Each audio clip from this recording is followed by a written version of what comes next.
열왕기하 1장 1절에서 8절입니다. 구약성경 560페이지 열왕기하 1장 1절에서 8절. 우리 한 절씩 함께 읽도록 하겠습니다. 아합이 죽은 후에 모압이 이스라엘을 배반하였더라.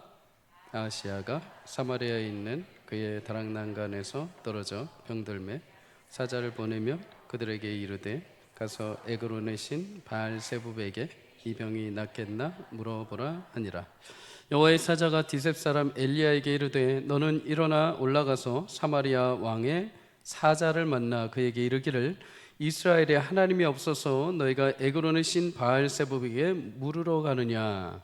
그러므로 여호와의 말씀이 내가 올라간 침상에서 내려오지 못할지라 내가 반드시 죽으리라 하셨다 하라. 엘리야가 이에 가니라.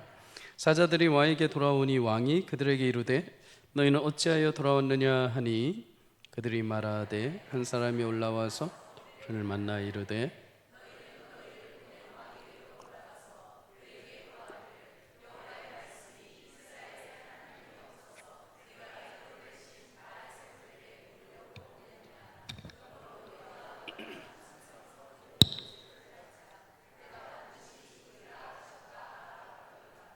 왕이 그들에게 이르되 올라와서 너희를 만나 이 말을 너희에게 한 그 사람은 어떤 사람이더냐.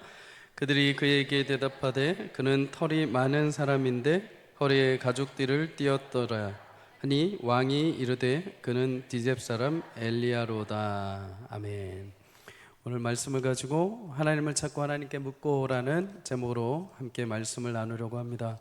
사랑하는 성도님들, 어려움과 힘든 일이 다가올 때마다 하나님 앞에 묻기를 주의 이름으로 축복합니다. 다른 데 가지 마시고 하나님 앞에 나와서 묻고 구할 때 하나님께서 응답하시는 놀라운 은혜가 있을 줄 믿습니다. 오늘부터 열왕기하의 말씀을 나누게 됩니다. 열왕기하. 원래 열왕기상하는 한 권으로 된 성경입니다. 후대에 와서 이제 편리성을 위해서 상하로 이렇게 나누게 된 것이죠. 열왕기의 왕들 또 패망한 이스라엘 백성들에 대한 이야기가 안에 담겨 있죠. 그렇다고 해서 이 열왕기서를 꼭 왕들이나 리더들만 읽어야 되는 것은 아닙니다. 하나님께서 이 열왕기서를 기록해서 가장 먼저 읽게 하신 독자들이 있습니다. 지금은 우리는 이제 2대 독자들이죠. 하나님께서 기록하신 말씀을 전해서 우리는 읽게 된 독자들. 처음에 이 말씀을 하나님이 기록하셔서 가장 먼저 읽게 하신 독자들이 있습니다. 그 독자들, 지난주까지 우리가 말씀을 나눈 것처럼 바벨론의 포로로 끌려간 남유다 백성들을 위해서 하나님께서 열왕기서를 기록해서 그들에게 제공을 해 주신 거죠. 남유다 백성들 포로로 끌려가서 바벨론 성을 짓는 노예의 삶을 살게 됩니다. 그리고 밤마다 유브라데스 강 저편에 앉아서 밤마다 하늘을 바라보며 눈물을 지었죠. 왜 하나님 우리를 버리셨는가? 어떠다가 우리가 이런 지경에 이르게 되었는가? 도대체 무엇이 잘못되었는가 하면서 매일 밤마다 한탄하면서 소망 없이 절망 가운데 남유다 백성들은 자신들의 삶을 비관적으로 살아가고 있었습니다. 그때 하나님이 열왕기서를 기록하게 하셔서 그거를 그들에게 제공을 해 주신 거죠. 열왕기서를 읽으면서 그들은 하나의 사실들을 깨닫게 됩니다. 하나님을 신뢰해야 할 백성, 하나님을 따라야 될 왕이 어떻게 살아왔는지, 그리고 그들이 어떤 행위 때문에 하나님이 자신들의 나라를 패망하게 하셨는지, 그리고 하나님이 이 심판을 막기 위해서 얼마나 많은 선지자들을 보내셨는지, 그리고 이스라엘이 어떻게 그것까지도 거부를 했는지, 그리고 마침내 우리가 패망하여 이곳까지 왔지만 하나님이 다시 어떻게 우리를 돌아가게 하시겠다는 약속이 담겨 있는지, 하나님은 이렇게 열왕기서를 통해서 바벨론의 포로로 끌려간 남유다 백성들에게 그들의 행위와 악행을 고발하시고 그 가운데서도 다시 그들을 돌아오게 하실 거라는 회복의 메시지를 전달을 해 주신 것입니다. 그래서 이 메시지를 읽게 된 유다 백성들은 바벨론 땅에서 모여 살면서 하나님 앞에 우리가 큰 죄를 범했고 우리를 회복하시기 위해서 하나님이 우리를 이곳에까지 오게 하셨고 다시 시간이 찰 때 우리를 돌아가게 하시겠구나라는 소망의 마음을 품게 됩니다. 그리고 우리가 무엇을 잘못했는가, 무엇을 잃고 있었는가 라는 생각을 하면서 그들은 다시 하나님의 말씀 앞에 서게 됩니다. 그들이 다시 하나님의 율법 앞에 서고 신앙생활을 그 바벨론 포로 땅에서 시작을 하게 되죠. 그것이 바로 회당이라는 곳입니다. 그들이 모일 곳이 없자 그들이 회당을 짓게 되고 그곳에 함께 모여서 하나님의 말씀을 다시 듣기 시작을 한 것이죠. 하나님의 말씀을 통해서 그들은 그 고난의 현실 속에서 다시 하나님 앞에 돌아오는 계기로 회당을 짓고 모여서 신앙을 회복하게 됩니다. 사랑하는 여러분, 우리도 그러한 때와 상황을 맞이할 때가 있습니다. 어렵고 힘든 절망의 시간을 찾아올 때 하나님 왜 나를 버리셨습니까? 아니면 왜 나를 이 지경까지 되게 놔주셨습니까? 그때마다 우리에게 늘 힘이 되고 소망이 되게 하는 것은 오직 약속하신 그대로 신실한 뜻을 이루시는 하나님의 말씀인 줄 믿습니다. 여러분, 사람의 말이나 세상의 이야기가 아닌 오직 여러분의 어떤 상황과 실수라 하더라도 그것을 아름답게 완성하고 역전하여 기적을 이루시는 하나님의 놀라운 말씀을 의지할 수 있기를 주의 이름으로 축복합니다. 고난의 현실 속에서 소망이 되는 것은 하나님의 말씀밖에 없죠. 이스라엘 백성들 포로 땅에서 소망이 되었던 것은 하나님의 약속의 말씀 열왕기서였습니다. 흔히 우리는 고통의 바다에 빠지게 되면은 사람은 비명을 지르게 되어 있습니다. 근데 그 비명의 원인이 눈에 보이는 파도 때문에 큰 소리를 지르죠. 그러나 성도는 이 파도만이 아니라 한 가지 더 바라볼 수 있는 눈이 있어야 됩니다. 그것은 진정 그 파도의 이유가 되는 바람을 볼 줄 알아야 되는 것이죠. 여러분, 우리는 문제 안에 직면해 있으면은 바람 못 봅니다. 파도만 보게 됩니다. 현실 속에서 계속 내게 닥치는 파도 때문에 기분이 상하고 마음이 상하고 낙심이 되죠. 근데 하나님이 그 파도를 왜 불게 하셨는지 이해가 되기 시작을 하면 우리는 능히 그 파도를 넘을 수 있는 힘과 능력이 생길 줄 믿습니다. 그 힘과 능력은 하나님의 약속이 담겨 있는 말씀이죠. 여러분, 말씀을 통해서 문제를 보는 것이 아니라 파도를 보는 것이 아니라 파도를 일으키신 하나님의 그 원대하신 숨어있는 뜻, 바람을 볼 수 있기를 주의 이름으로 축복합니다. 여러분, 어두운 현실과 상황에서도 하나님의 약속의 말씀이 있다면 여러분, 그 약속의 땅으로 인도하는 새로운 이정표가 되어 줄 것입니다. 말씀을 붙드시고 담대하게 힘든 인생의 여정 속에 있다 할지라도 능히 승리케 하시는 주님을 붙들고 능히 그 길을 걸어갈 수 있기를 주의 이름으로 축복합니다. 여러분, 열왕기를 보면 이스라엘 왕들의 전체 흐름이 등장을 합니다. 이스라엘은 솔로몬의 통일 왕국 이후에 이제 남과 북으로 나라가 나뉘게 되죠. 분열 왕국이라고 우리는 흔히 이야기를 합니다. 북쪽은 여로보암을 통해서 통치해야 하는 사마리아 중심으로 세워진 북이스라엘, 또 남쪽은 솔로몬의 아들인 르호보암이 다스리는 남유다, 이렇게 나뉘게 되죠. 남유다, 이 나라는 다윗과 솔로몬 이후에 순수혈통으로 계속해서 이어지게 됩니다. 그래서 우리는 보통 이스라엘이라고 하면 이 남유다를 이야기를 합니다. 이 남유다는 순수혈통으로 20명의 왕이 계속해서 등장을 합니다. 그런데 순수혈통이다 보니까 칼로 죽이거나 서로 빼앗는 것은 없습니다. 그냥 그 아들들이 계속 이어가는 거죠. 이 20명의 왕 중에 그래도 8명의 왕 정도는 성경에서 그래도 하나님의 말씀을 신실하게 따랐던 선한 왕이라고 평가를 해줍니다. 그리고 BC 586년 바벨론에 의해서 패망하기까지 390년 가까이 남유다가 유지가 됩니다. 그에 반해서 북쪽 사마리아를 중심으로 생성이 된 이 북이스라엘은 다윗의 정통 왕조가 아닙니다. 힘이 있는 자가 왕조를 세웠습니다. 그러다 보니까 이 왕조에 대해서는 계속 순수혈통이 아니라 늘 힘과 칼에 의해서 왕조가 뒤바뀌게 됩니다. 총 9개의 왕조가 세워지게 되죠. 9개의 왕조. 그 중에서 왕이 19명이 세워집니다. 그런데 안타깝게도 19명 왕이 단 한 명도 하나님을 경외하는 왕이 없습니다. 북이스라엘은 그만큼 우상 숭배와 죄악이 관영했던 나라죠.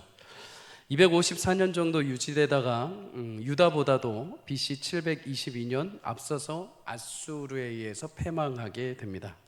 이 내용이 열왕기 상하에 모두 담겨 있습니다. 여러분, 열왕기의 이 중심에는 이렇게 왕들이 이야기가 중심이 담겨 있죠.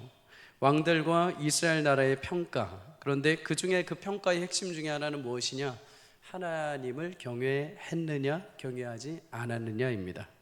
우상 숭배 행위를 멈추고 역사의 주관자 되시는 하나님의 말씀에 순종함으로 참된 복을 누리며 살았는가? 아니면 끝까지 하나님을 외면하고 악하고 우상 숭배하며 결국 멸망의 길을 걸어갔느냐? 이것이 평가가 되는 거죠. 대부분의 왕들은 하나님을 외면하고 악한 길을 행하다가 징계를 받게 됩니다. 그 중에 북이스라엘의 가장 악한 왕으로 대표되는 왕조가 있습니다. 왕조라고 하면 그 왕과 그 후대 아들들이 몇 대 이어서 왕을 이어가는 것을 우리 왕조라고 하죠. 가장 악한 왕 중에 한 명이 오므리 왕입니다. 오므리 왕.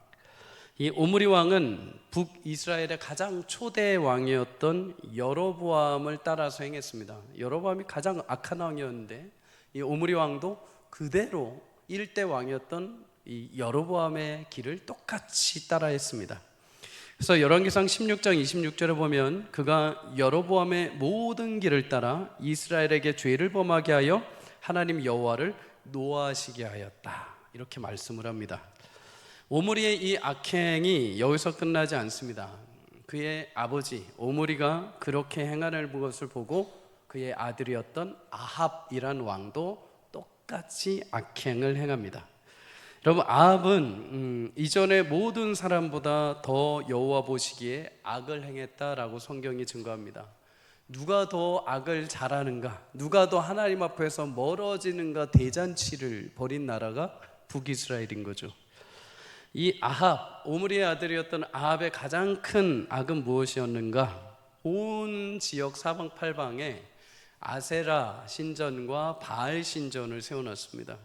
예전에도 한번 말씀드린 것처럼 역사적으로 찾아봤을 때 신전을 어느 거리 정도로 만들어 놨냐면은 요 앞에 우리가 나가면 사거리 있죠. 사거리에 신전이 하나 있는 겁니다. 요 아래 내려가면은 우리 소방서가 하나 있죠. 거기에도 신전이 하나 있는 겁니다. 그만큼 신전이 수두룩하게 세워놓은 겁니다. 길거리 어디를 가도 쉽게 우상에게 번제할 수 있도록 사방에다가 신전을 세워놓은 것. 아침에 눈을 뜨고 아이들이 길거리에서 놀다가도 보는 게 다 신전입니다. 아침에 일어나서 어른들이 일하러 나가면서도 보는 것이 모두 신전일 정도로 온 이스라엘 곳곳에 우상신전을 세워놓는 악행을 범하게 되죠. 근데 이런 죄악의 행위에 가장 큰 영향을 주었던, 아합 왕에 가장 영향을 주었던 사람은 그의 아버지 오므리도 있지만 또 한 명의 사람이 있습니다. 그의 아내 이세벨입니다. 이세벨이란 여인은 아합의 아내죠. 그런데 이 이세벨의 원래 고향은 시돈이라는 지역입니다. 시돈은 바알의 원상지입니다. 바알을 섬기는 원상지의 땅. 지금으로 치면은 미국의 뉴욕 수준만큼 경제적으로 굉장히 활발한 나라, 강력한 나라였죠. 아합의 입장에서는 저런 강력한 나라의 딸과 결혼을 하면 어느 정도 우리도 그 힘을 힘입어서 부국하게 살아갈 수 있겠다라는 마음으로 이세벨과 정략적으로 결혼을 합니다. 이세벨은 결혼하면서 이스라엘에 시집을 오면서 그의 우상인 바알을 끌어들여 오게 됩니다. 그리고 아합과 함께 온 북이스라엘 지역에 바알 신전을 세우게 되죠. 여러분, 이때 아합과 이세벨을 대적해서 갈멜산에서 영적 전투를 했던 사람, 선지자가 등장합니다. 그가 바로 엘리야입니다.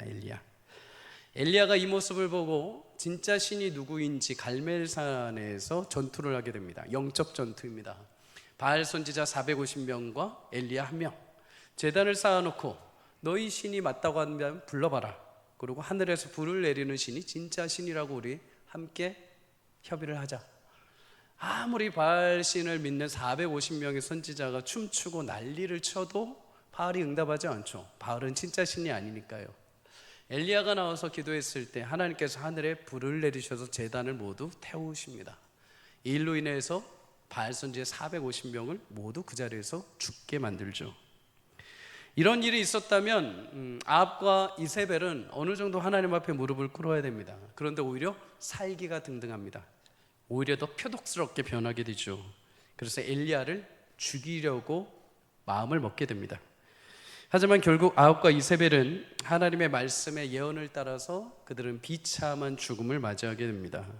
그리고 그 뒤에 의해서 오늘 그의 또 다른 아들인 바로 아합의 아들 아하시야가 이제 왕위에 오르게 되는 것이죠.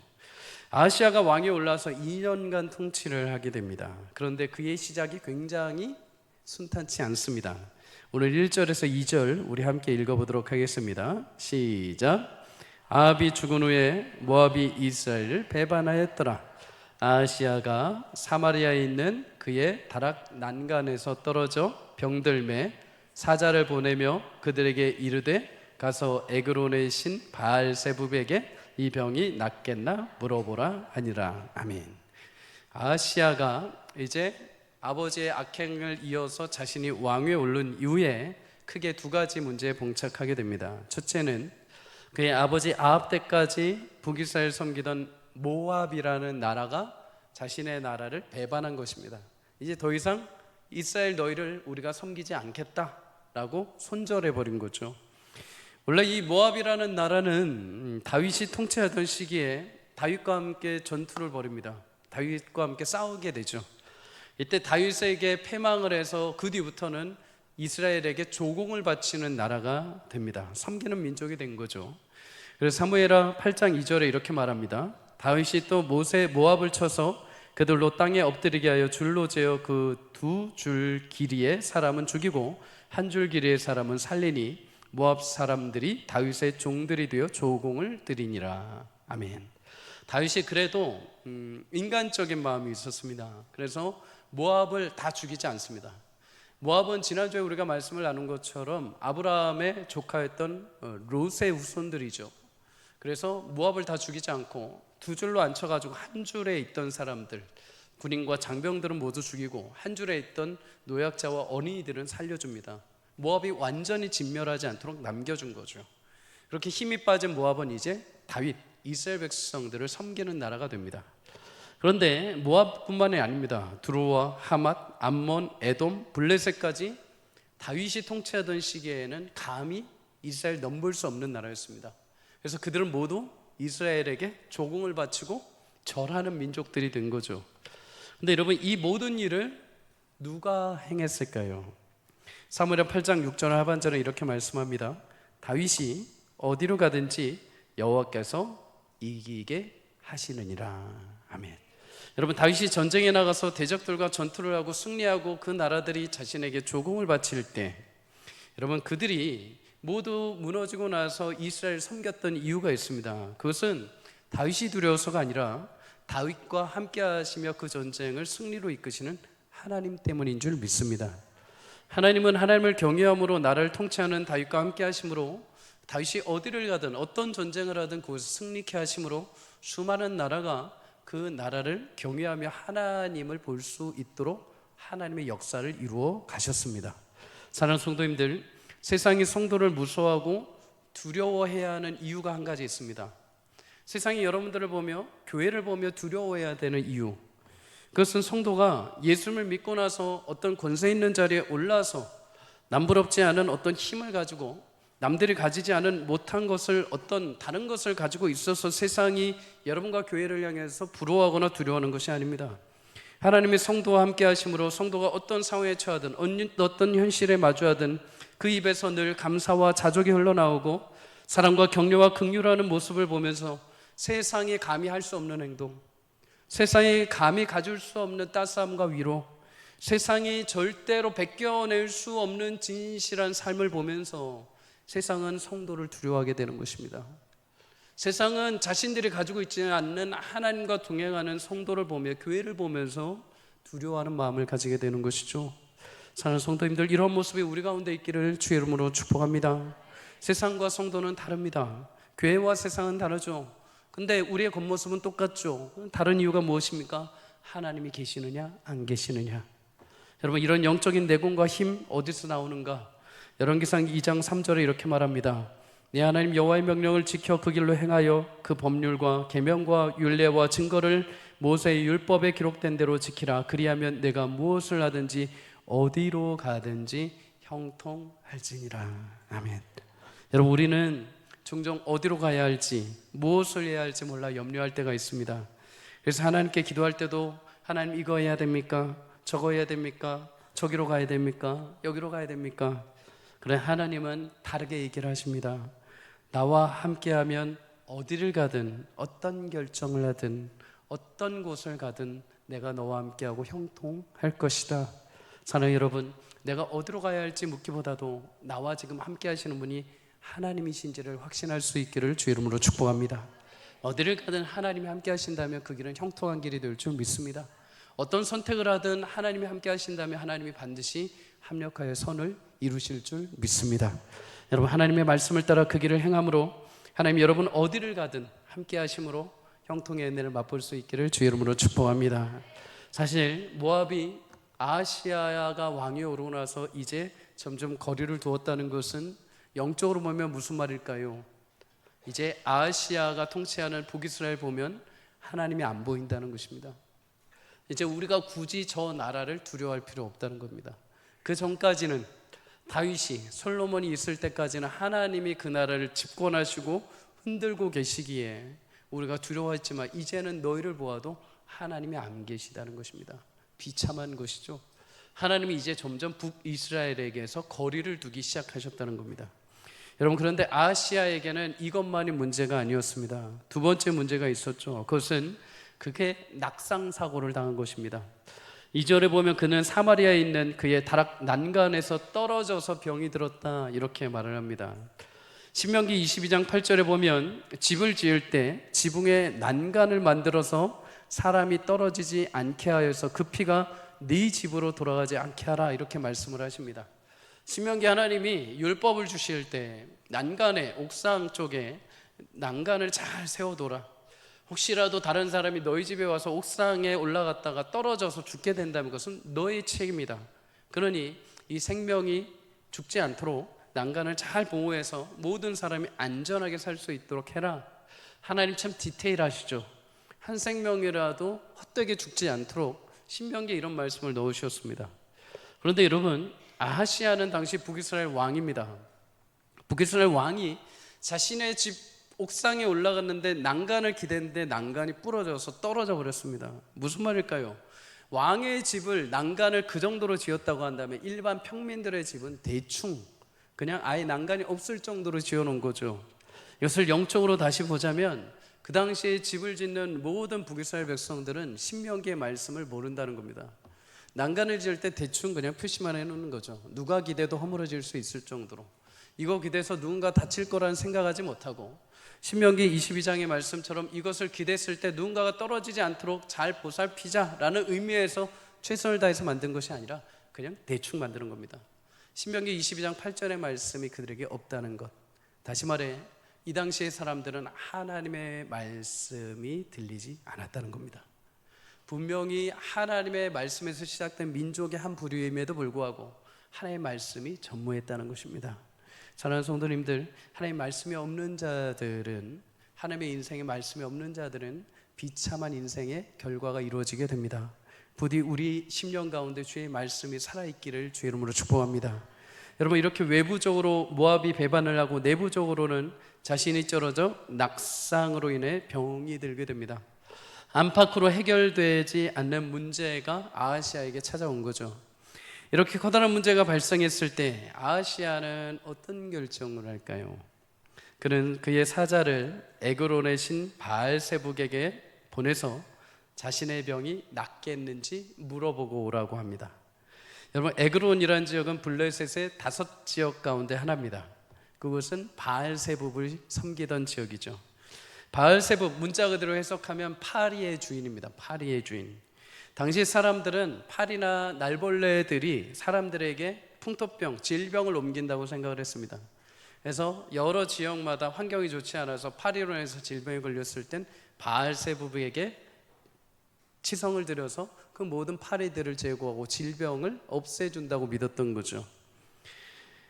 이는 아하시아 역시 자신의 질병이 어떻게 될지, 차도가 있을지, 더 심해질지 바알세불에게 묻고 와라, 이렇게 명령을 합니다. 근데 여러분, 상식적으로 아하시아의 사자들이 바알세불에게 갔다 한들 돌아올 때 어떤 대답을 가지고 왔을까요? 당연히 왕이 병에서 나을 겁니다 라는 대답을 가지고 왔을 것입니다. 왜 그럴까요? 여러분, 아하시아가 바알세불에게 사자들 보낸 이유는 우상들 자체가 특징이 그런 것이기 때문입니다. 우상들, 사람들이 우상을 만든 이유는 자신의 소원을 성취하기 위해서, 내가 듣고 싶고 내가 원하는 결말을 얻기 위해서 우상을 만들어 놓은 것입니다. 아하시아가 내가 원하는 우상에게 나의 사자를 보냈다는 것은 내가 듣고 싶은 말을 가지고 돌아오라는 것입니다. 내가 얻고 싶은 것, 내가 취하기 원하는 것을 원해서 사람은 우상을 만드는 거죠. 돈이 필요하다고 하면 돈을 들여서라도 그 우상을 달래서 내가 원하는 것을 얻고 싶은 겁니다. 내 노동이, 나의 어떤 노력이 필요하다면 노동과 노력을 들여서라도 자신이 원하는 것을 듣고 싶어 하는 것, 그래서 사람은 우상이라는 것을 만들어 놓습니다. 우리 신앙생활에서 늘 기억해야 하는 것이 성도님들 하나 있습니다. 하나님을 종으로 만들면 안 되고 반드시 왕으로 섬겨야 되는 줄 믿습니다. 여러분, 내가 점집에 가지 않아도, 내가 신문에서 오늘의 운세를 보지 않아도, 내가 문제가 생기면 쪼르륵 누군가에게 연락하고 내 방법을 찾지 않아도 하나님을 종으로 생각하며 신앙생활을 하는 것은 하나님을 내가 믿긴 믿는데 하나님을 또 다른 우상으로 만들어 놓은 것과 똑같습니다. 여러분, 하나님이라고 해서 다 같은 하나님이 아닙니다.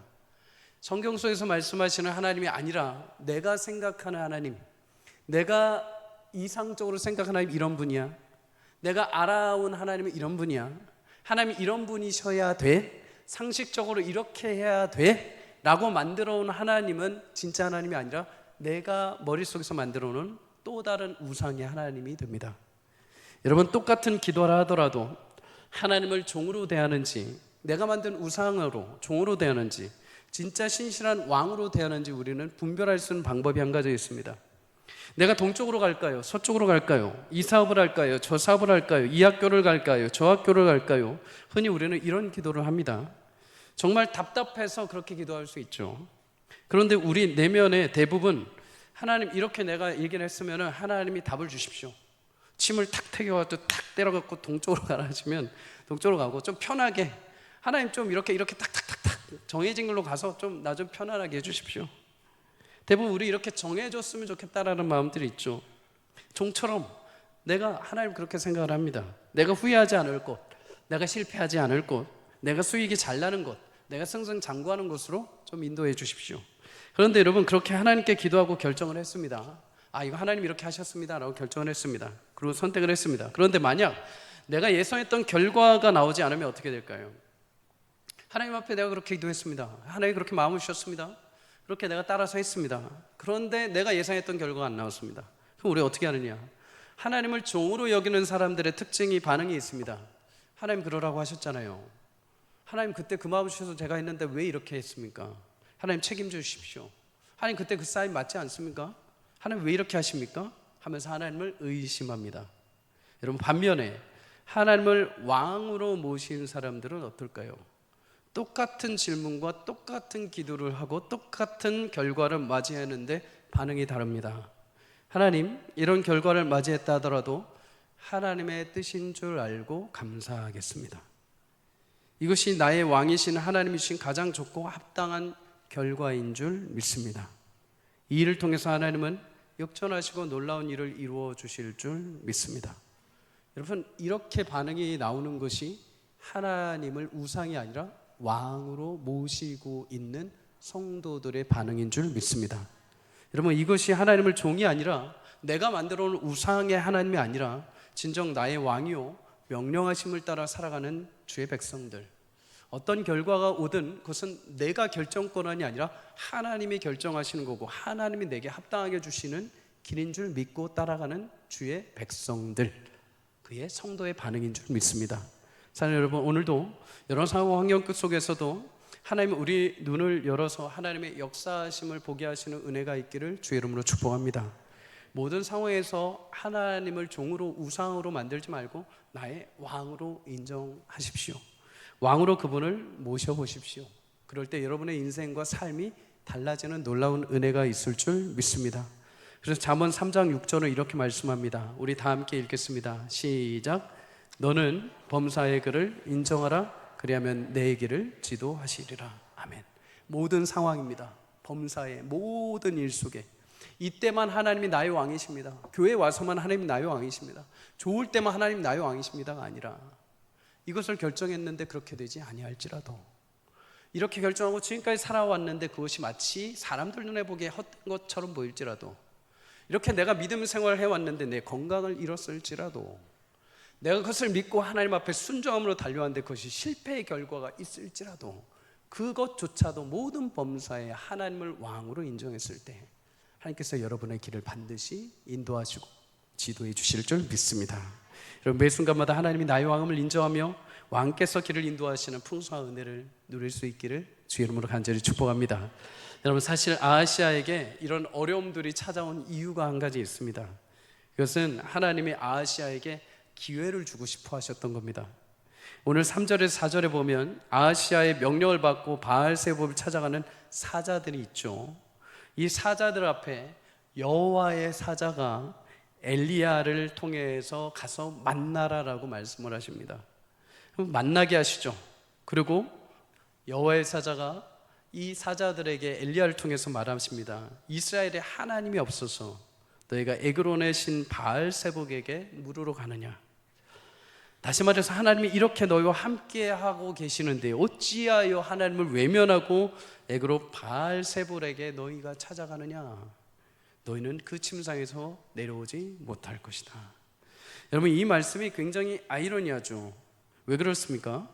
여러분, 굳이 하나님의 사자가, 그것도 산중에서 하나님을 예배하고 있는 엘리야를 굳이 내려보내셔서, 그것도 우상을 향해 가는 아하시아의 사자들을 만나서 이 얘기를 해주실 필요가 없습니다. 그냥 아하시아 때가 돼서 그냥 죽게 하시면 됩니다. 그냥 버리시면 되죠. 근데 그럼에도 불구하고 굳이 엘리야를 명령하셔서 내려보내셔서 이 말씀하고 마주하게 하십니다. 그리고 이 말씀을 통해 사자들이 돌아가서 아하시아에게 듣게 하시죠. 왜요?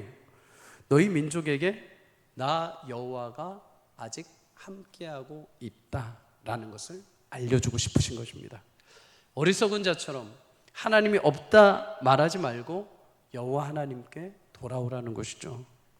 여러분, 하나님이 이 기회 앞에 아하시아가 어떤 결정을 할까요? 아하시아는 돌아오지 않습니다. 오히려 이 말을 전해준 자가 누구냐 하고 묻게 되죠. 그들은 말합니다. 털이 많은 사람이요 허리에 가죽띠를 띠었던 사람입니다. 털이 많다. 영어 성경에 보면 털옷을 입었다, 가죽띠를 띠었다. 우리 신약 성경에 한 명이 생각이 나죠. 세례 요한입니다. 당시에 하나님의 말씀을 듣고 선포했던 선지자들은 구별되어 사는 것을 굉장히 중요하게 여겼습니다. 왕궁에서 화려한 비단 옷을 입거나 화려하게 왕궁에서 먹고 사는 음식들 때문에 부유해지는 것이 아니라 하나님의 말씀 명령하신 곳으로 가서 하나님이 주신 옷을 입고 하나님 먹게 하시는 음식을 먹고 하나님 말씀만을 듣기를 소망하면서, 그들은 특징이 무엇이냐? 털옷을 입고 가죽띠를 띠고, 그들은 도시에 사는 것이 아니라 하나님 말씀하시는 곳에 거하는 특징들이 있었습니다. 근데 아하시아가 이 얘기를 듣고 대번에 알아듣습니다. 그 사람은 디셉 사람 엘리야이다. 무슨 말일까요? 아하시아가 엘리야를 알고 있었다는 겁니다. 알고 있었다는 거 두 가지 의미가 있죠. 하나는 이 엘리야 때문에 자신의 아버지 아합과 어머니 이세벨이 비참하게 죽었다. 또 하나는 무엇일까요? 당시에 이렇게 털옷을 입고 가죽끈을 끄고 하나님의 말씀을 대했던 선지자로서 엘리야가 굉장히 유명했습니다. 누구라도 알고 있었죠. 그의 외모만 보더라도. 아하시아도 역시 그런 엘리야를 알고 있었을 것입니다. 근데 이 엘리야의 얘기를 듣고 아하시아가 어떻게 하느냐? 내일 새벽 본문의 말씀입니다. 50부장과 50명의 군사를 보냅니다. 왜요? 엘리야를 잡아오게 하는 것입니다. 더 이상 그런 이상한 말 못하게 하기 위해서. 근데 그렇게 50부장과 50명의 사람들이 갔을 때 엘리야가 하늘에 불을 내서 50명을 모두 죽입니다. 그런데 여기서 아하시아가 멈추지 않고 또다시 50명과 50부장을 또 보냅니다. 또다시 가서 잡아와라, 내려오게 해라. 근데 다시 엘리야가 또다시 불을 내려서 모두 죽이게 합니다. 세 번째 또 보냅니다. 50부장과 50명의 군사가 또 엘리야를 잡으러 갑니다. 그런데 여러분, 이때 아하시야와 대조적으로 특별하게 단 한 사람이 등장을 합니다. 그는 바로 세 번째 방문했던 50부장입니다. 여러분, 50부장이 굉장히 지혜롭게 엘리야에게 말을 합니다. 그는 14절에 보면 무릎을 꿇어 엎드려 먼저 엘리야에게 간구하죠. 하나님의 사람이여, 나의 생명과 당신의 종인 이 50명의 생명을 귀히 보소서. 여러분, 그의 태도를 보고 여호와의 사자는 이 50부장과 50명의 군사를 엘리야에게 죽이지 말게 하고 함께 내려가도록 이야기를 합니다. 여러분, 아하시야에게 필요한 모습은 뒤늦게라도 하나님 앞에 돌아오는 겸손의 모습이 필요했죠. 하지만 그는 끝내 겸손함으로 하나님 앞에 돌아오지 않고 하나님 말씀하신 대로 침상에서 최후를 맞이합니다. 그 와중에 이름 없이 등장한 50부장의 이 겸손한 태도는 우리에게 많은 것을 시사해 줍니다. 우리의 믿음이라는 것은 단순히 그냥 믿습니다, 될 줄 믿습니다 라는 믿음이라기보다는 나의 방법이 항상 최선이 아니고 하나님의 방법이 최선임을 믿는 믿음인 줄 믿습니다. 언제라도 내가 돌이킬 수 있는 믿음, 언제라도 내가 이것이 옳다 하고 갔다 하더라도 하나님이 거기서 내게 다르게 명령하시면 언제라도 그 자리에서 무릎을 꿇고 하나님 앞에 여쭙고 그 말씀을 듣고 행할 수 있는 믿음. 여러분, 50부장은 아하시야의 졸병입니다. 아하시야의 군사 통치권 안에 있던 사람입니다. 근데 그는 그 자리를 나와서 실제적으로는 무슨 믿음이 있었을까요? 엘리야의 하나님을 경외하는 믿음이 있었습니다. 그의 겸손함과 그의 진실한 태도를 통해서 그와 함께 50명의 생명이 생존하는 은혜가 있었습니다. 사랑하는 여러분, 우리도 마찬가지죠. 여러분, 각각 사회 현장에서, 직장에서는 그 직장 아래서, 그 사장 아래서, 그 회장 아래서, 그 사업장의 어떤 점주 아래서 속해 있는 세상의 일들을 우리는 감당합니다. 때로는 그들의 말을 따라서, 그들의 명령을 따라서 일을 하죠. 근데 어느 순간 하나님 앞에 서야 하는 순간이 옵니다.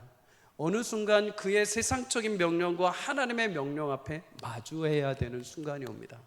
여러분, 그때마다 세상적인 방법이 아니라 하나님의 말씀 앞에 겸손하게 무릎 꿇는 은혜가 있기를 주의 이름으로 축복합니다. 그럴 때 진정한 생명을 하나님께서 그에게 부여해 주십니다. 이사야 57장 15절에 이렇게 말합니다. 지극히 존귀하며 영원히 거하시며 거룩하다 이름하는 이가 이와 같이 말씀하시되 내가 높고 거룩한 곳에 있으며 또한 통회하고 마음이 겸손한 자와 함께 있나니 이는 겸손한 자의 영을 소생시키며 통회하는 자의 마음을 소생시키려 함이라. 아멘. 여러분, 하나님은 높고 영화로우신 자리에 계신다고 합니다. 지금도 하나님은 온 우주 만물에 계시지만 그의 표면적인 그의 영광의 자리에 계시는 줄 믿습니다. 그런데 하나님이 유일하게 우리 인생을 향해서 표면적으로, 거시적으로 눈에 보이도록 표현하시는 방법 중에 하나, 내 시선이 머무는 곳이 있다고 하십니다. 하나님이 영광스러운 자리에 계시는데 그의 시선이 머무는 곳 어디냐? 통회하고 마음이 겸손한 자를 향해서 하나님은 그 눈을 바라보고 계십니다. 놀랍죠? 영광스러운 자리에만 계시는 게 아니라 영광스러운 자리에 계시는데 유일하게 이 지상에 하나님이 바라보고 예의주시하시는 백성들이 있는데 그들은 겸손함으로 주님 앞에 나오는 자들, 언제라도 하나님의 뜻이라면 무릎 꿇고 순복하는 자들, 또한 그것이 잘못된 줄 알고 돌아와 통회하는 자들을 향해서 하나님은 예의주시하시고 그들의 상한 심령을 회복하실 은혜를 베푸시는 줄 믿습니다. 사랑하는 여러분, 그런 은혜가 우리 가운데 있기를 주 이름으로 축복합니다. 말씀을 마무리하려 합니다. 인생의 여러 가지 문제 앞에 마주할 때가 있습니다. 그때마다 하나님 없는 자처럼 사는 것이 아니로 유일하게 나의 힘과 능력이 되시는 하나님을 찾을 수 있기를 주의 이름으로 축복합니다. 이스라엘은 하나님이 없어서 망한 것이 아닙니다. 하나님을 찾지 않아서 하나님 없는 자처럼 살았기에 하나님께서 징계하신 것이죠. 여러분들, 하나님이 나의 왕되심을 인정하고 겸손하게 주의 말씀을 따라 동행할 수 있기를 주의 이름으로 축복합니다. 이스라엘 하나님은 졸지도 주무시지도 아니하시고 늘 우편에서 그늘이 되시며 모든 환난을 면케 하시며 여러분의 영혼을 만족해 하실 줄 믿습니다. 하나님이 여러분의 왕이 되시고 겸손한 자의 주가 되시오 여러분의 삶의 모든 출입을 지금부터 영원까지 지켜주실 것입니다. 하나님을 통해서 한 주 동안도 귀하게 다른 것을 찾고 다른 것을 구하는 나의 시선, 그 모든 것을 다시 돌려 하나님을 찾고 구할 때, 하나님을 바랄 때 주시는 풍성한 은혜의 삶을 한 주 동안 살아가기를 주의 이름으로 간절히 축복합니다.